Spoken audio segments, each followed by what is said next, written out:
Welcome to fast learning. APSC వాళ్ళు endowment officer grade 3లో Hindu philosophy and temple system అనేది paper 2గా ఇచ్చారు కదా.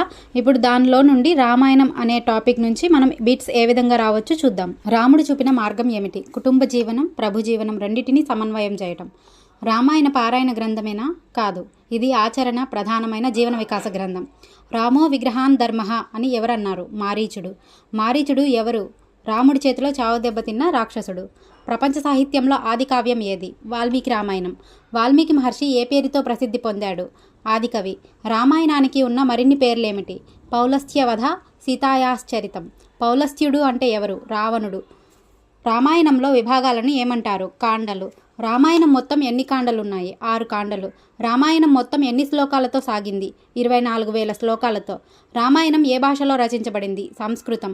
అన్ని రామాయణాలకు ఆధారం ఏది? వాల్మీకి రామాయణం. రామాయణం బాలకాండ. నిరంతరం హరినామస్మరణ చేసే మహాభక్తుడు ఎవరు? నారదుడు. నారదుడు సంక్షేప రామాయణాన్ని ఎవరికి బోధించాడు? వాల్మీకి మహర్షికి. వాల్మీకి భరద్వాజునితో కలిసి ఏ నది ఒడ్డున క్రౌంఛ పక్షుల జంట కనిపించింది? తమసా నది ఒడ్డున. రామాయణం మొదటి శ్లోకం ఎలా వెలువడింది? వాల్మీకి నోటి నుంచి అప్రయత్నంగా మానిషాధా ప్రతిష్టాంత్య అంటూ శ్లోకం వచ్చింది. ఎవరి సంకల్పం వల్ల వాల్మీకి నోటి నుండి ఈ శ్లోకం వచ్చింది? బ్రహ్మ. వాల్మీకి మహర్షి రామాయణాన్ని రచించమని చెప్పింది ఎవరు? బ్రహ్మదేవుడు. అయోధ్య అంటే ఏమిటి? యోధులకు జయింప సఖ్యం కానిది అని అర్థం. దశరథుడు సంతానం కోసం ఏ యాగం చేశాడు? పుత్రకామేష్టి యాగం. పుత్రకామేష్టి యాగం ఏ మహర్షి ఆధ్వర్యంలో జరిగింది? ఋష్యశృంగ మహర్షి. దేవతలు రావణుని సంహరించడానికి అవతరించమని ఎవరిని కోరారు? విష్ణుమూర్తిని. కౌసల్యకు జన్మించిన వారు ఎవరు? శ్రీరాముడు విష్ణుమూర్తి అంశతో. కైకేయికి జన్మించిన వారు ఎవరు? భరతుడు. సుమిత్రకు జన్మించిన వారు ఎవరు? లక్ష్మణుడు, శత్రుఘ్నుడు. సృష్టికి ప్రతిసృష్టి చేయగల మహాతపశ్శాలి ఎవరు? విశ్వామిత్రుడు. విశ్వామిత్రుడు దశరథుని వద్దకు ఎందుకు వచ్చాడు? రాక్షసులను సంహరించడానికి, రామలక్ష్మణులను తీసుకువెళ్ళటానికి. రాక్షసుల వల్ల ఎవరి యాగం భంగం అవుతుంది? విశ్వామిత్ర మహర్షి యాగం. ఎవరి ప్రోత్సాహంతో రామలక్ష్మణులను విశ్వామిత్రునితో పంపడానికి ఒప్పుకున్నాడు దశరథుడు? వశిష్ఠుని ప్రోత్సాహం. రామలక్ష్మణులకు బల, అతిబల, మహాబల విద్యలను ఎవరు ఉపదేశించారు? విశ్వామిత్రుడు. ఏ నదీ తీరంలో ఈ విద్యలను రామలక్ష్మణులకి ఉపదేశించారు? సరయూ నదీ తీరంలో. బల, అతిబల, మహాబల విద్యల ప్రభావం ఏమిటి? అలసట, ఆకలి దప్పులు రాకుండా చేస్తాయి. కౌసల్య సుప్రజ రామ శ్లోకంతో రాముణ్ణి మేల్కొల్పిన వారు ఎవరు? విశ్వామిత్రుడు. రామలక్ష్మణులు విశ్వామిత్రుడు మొదట ఏ ప్రాంతాలు చేరుకున్నారు? మలద, కరోసా అనే ప్రాంతాలు చేరుకున్నారు.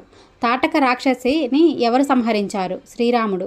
విశ్వామిత్రుడు, రామలక్ష్మణులు ఎక్కడ యజ్ఞం నిర్వహించారు? సిద్ధాశ్రమంలో. యజ్ఞాన్ని భంగం చేసేందుకు వచ్చిన రాక్షసులు ఎవరు? మారీచుడు, సుబాహుడు. మారీచుడిపై శ్రీరాముడు ఏ అస్త్రాన్ని ఉపయోగించాడు? సీతేషువు అనే అస్త్రం.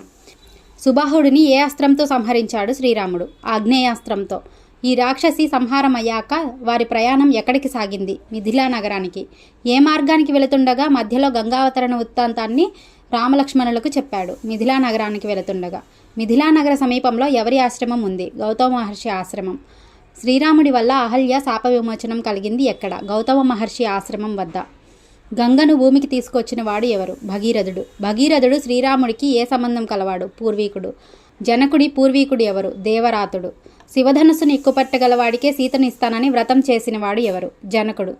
శివధనస్సును ఎంతమంది తీసుకువచ్చారు? 5,000 మంది బలాఢ్యులు. శ్రీరాముడు ఎవరి ఆదేశం ప్రకారం ధనస్సును ఎక్కుపెట్టాడు? విశ్వామిత్రుడి ఆదేశం.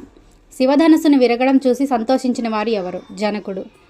సీతా స్వయంవరానికి దశరథుడిని ఆహ్వానించిన వారు ఎవరు? జనక మహారాజు. మలద, కరుష ప్రాంతాలను ఎవరు అతలాకుతలం చేశారు? తాటక రాక్షసి మరియు ఆమె కుమారుడు మారీచుడు. గురువు ఆదేశంతో తాటకును ఎవరు సంహరించాడు? శ్రీరాముడు. Please like, share and subscribe.